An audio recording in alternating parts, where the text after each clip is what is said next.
Nvubuka omuyajja nanywa enjaga nakolera nga meatpackers mwenda sweri yajja nanywa enjaga nemuyitirirako ku makya bwe yagula ebyokulya anywere ku kyayi ng'enjaga emutuuse wala yakwata sumbuusa zagenda okulira ku kyayi za 8 ne kyayi waako n'abitwala n'abiyiwa emmanju. Kati abamulebaka kati Juma kati enjaga ekutuusiza ku kino nga nti mmwe muliko enjaga yaga nti nze kino kyenkoze shortcut nammwe ababiridde era mugenda bireeta eno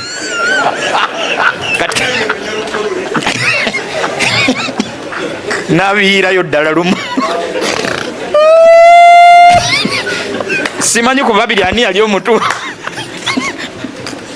ye teyayagala kwekooya amannyo ate kwoza bintu n'okusindika byonna byetaasa lumu sumbuusa nekyayi yaga nti mwekoolobeza bwekoolobya era namwe mugenda kufunikira mukoze kino eyo eduniya